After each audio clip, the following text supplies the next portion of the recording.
Hello, welcome back to my channel ChemZone, and in this video we will study about conductometric titration. Conductometric titration.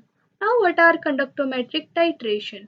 पहले हम देखते हैं कि normal titrations क्या होता है, जिसकी normal titrations क्या होता है और conductometric तो सिंपल ही है कि conductometric जो है ये conductance से related है. ठीक है, ये कंडक्टेंस के बारे में अभी हम डिस्कस करेंगे इस वीडियो में. And conductometric titration it is based on a simple principle that if one of the solution it is being taken in the burette, sorry यहाँ बनाते हैं, this is the burette. If one of the solution it is being taken in the burette and other it is being taken in the titration flask, ये मैंने titration flask बनाया है. Then and when the solution from this burette it is being added to the solution which is being taken in the titration flask, then there occurs the change in the conductance. तो मतलब ये simple जो अपना titration हम use करते हैं अपनी labs में, जो हम यूज करते हैं कि अगर एक सॉल्यूशन को हम इस ब्यूरेट में लेते हैं और दूसरे सॉल्यूशन को हम जो है टाइट्रेशन फ्लास्क में लेते हैं और यहाँ पे कई बार हम इंडिकेटर्स भी डाल देते हैं, लेकिन इसमें हम क्या करेंगे, इस टाइप की टाइट्रेशंस पे कंडक्टोमेट्रिक टाइट्रेशन में किसी बाहर के इंडिकेटर की जरूरत नहीं पड़ती, क्योंकि हम नॉर्मली जो करते हैं उसमें तो हमें जैसे फिनोफ्थिलीन की एडिशन कर देता है जो इंडिकेट करता है हमें एंड पॉइंट कब आएगा. लेकिन इन टाइप की टाइट्रेशंस में क्या होता है, हम कोई इंडिकेटर नहीं डालते और ये जो होता है सिंपली यहाँ पे एक इक्विवेलेंस पॉइंट आ जाता है जो हमें बता देता है कि and of the reaction has been taken place. Now moving on, we must know some terms before starting this concept, that is first is conductance. Okay, now what is conductance? It means the flow of the current through a liquid conductor. कि मतलब current का flow होना through a liquid conductor. अब liquid conductor क्या है? Conductor, as we know that conductor it is a substance that conducts the electricity, and liquid it means that it is in the liquid state. Then जैसे कि आप ले लो for example, यहाँ पे आपने ले लिया, यहाँ पे आपने HCl ही ले लिया, तो HCl जो है it is a liquid conductor क्योंकि ये जो है डिसोसिएट हो जाएगा into the ions and these ions will be responsible for carrying out the electric current. Okay, दस, या फिर अगर मैं बात करूं कोई भी हमारा साल्ट सॉल्यूशन है उसकी, या फिर हमारा लेमन जूस है उसकी, देन ये सारे जो हैं they are the type of the liquid conductors. And इसमें अगर हम देखें कि जो हमारी कंडक्टेंस है ना, it is represented by the symbol G and it is opposite to the resistance. क्योंकि रेजिस्टेंस अगर ज्यादा होगा तो आप देख सकते हैं रेजिस्टेंस क्या होता है, फ्लो ऑफ करंट को अपोज करता है ना. और इसमें क्या होता है कि फ्लो ऑफ करंट होना जरूरी है, तो ये G जो है इसका अपोजिट होगा. और जैसे कि हम जानते हैं रेजिस्टेंस की यूनिट्स जो होती है वो ओम होती है, तो इसकी यूनिट्स क्या हो जाएगी, अपोजिट होने की वजह से पर ओम हो जाएगी और इसको हम सीमेंस से भी डिनोट करते हैं. अब हम नेक्स्ट में बात करते हैं हमारे किसके बारे में, ionic mobility and common ion effect. Then let check, then अगर हम बात करें आयनिक मोबिलिटी के बारे में, then ionic mobility name indicates that ionic it means it is due to the ions, and ions तो दो ही टाइप के होता है, that is the cations that are positively charged ions and anions that are the negatively charged ions. And mobility it means mobile. Mobile वो वाला mobile है जो घर में यूज करता है.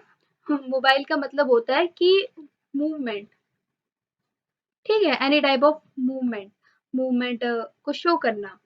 ठीक है, तो इसमें क्या होगा कि there will be the movement of ions. Ionic mobility it means there will be the movement of ions. And movement of ions कब होती है? When will this movement of ions takes place? This movement of ions takes place in the presence of electricity. Presence of electricity. तभी तो पता चलेगा कि movement of ion हो रही है हमारी. फॉर एग्जाम्पल अगर मैं यहाँ एक सॉल्यूशन लूँ, हम HCl की बात करते हैं। HCl सॉल्यूशन तो आपको पता ही होगा कि सॉल्यूशन जो है वाटर में बनता है, वाटर प्लस HCl में बना है इसका। देन अगर मैं लूँ तो इसका HCl का solution being a strong electrolyte it will dissociate into H positive and chlorine negative ion. तो यहाँ पे जो है इस सॉल्यूशन में H positive chlorine negative ions होंगे और ये oppositely charge electrodes that is यहाँ पे एनोड, जहाँ पे एनायन माइग्रेट करते हैं दैट इज कैथोड, जहाँ पे कैटायन माइग्रेट करते हैं। And whenever the electric field will be passed through it, तो इलेक्ट्रिक फील्ड की अगर मैं यहाँ पे पास करूंगी इलेक्ट्रिक फील्ड का, what will happen, there will occur the movement of these ions towards the oppositely charged electrode. For example cation जो है they will migrate towards cathode क्योंकि ये जो है नेगेटिवली चार्ज होती है, and anions will migrate towards the anode. thus यहाँ से क्या हमें पता चलता है that electromobility is defined as the ability of charged particles जो कि हमारे ये होते हैं cation anion to move through a medium in response to the electric field. Okay, ये तो पता चल गया होगा। एंड आयनिक मोबिलिटी के बारे में अगर हम और बात करें then ionic mobility it is inversely proportional to size of the ion. जो आयन होगा ना, क्योंकि आयनिक मोबिलिटी क्या, देखिए जितना बड़ा साइज होगा, साइज जितना बड़ा होगा उतनी ही ज्यादा मूवमेंट कम होगी ना। तो साइज यहाँ किसकी बात की जा रही है, हमारे आयंस की। Now moving on to our common ion effect. Then common ion effect, it is mainly according to the, it comes in the Lee-Chatelier principle. And what is there in the Lee-Chatelier principle that चलिए अब यहाँ पे थोड़ा reaction ले लेते हैं। H2S hydrogen positive H2 negative. So Lee-Chatelier principle, this principle it is applicable to the equilibrium reaction पे होता है। And according to this reaction, whenever there occurs any change in the concentration या फिर pressure या फिर temperature में अगर कोई भी change आता है किसी भी equilibrium reaction के, then there occurs a shift in the equilibrium reaction depending upon कि कहाँ चेंज आया है। फॉर एग्जाम्पल अगर कंसंट्रेशन की बात करें, क्योंकि हमें इस पे कंसंट्रेशन ऑफ आयंस की जरूरत पड़ेगी, तो अगर यहाँ की अगर आयन की कंसंट्रेशन मेरी बढ़ जाएगी, जो ये हाइड्रोजन पॉजिटिव और H2 नेगेटिव है, तो ये इस चीज को कंपेंसेट करने के लिए बैक साइड जाएंगे, तो इस रिएक्शन का, बैकवर्ड रिएक्शन का है रेट बढ़ जाएगा।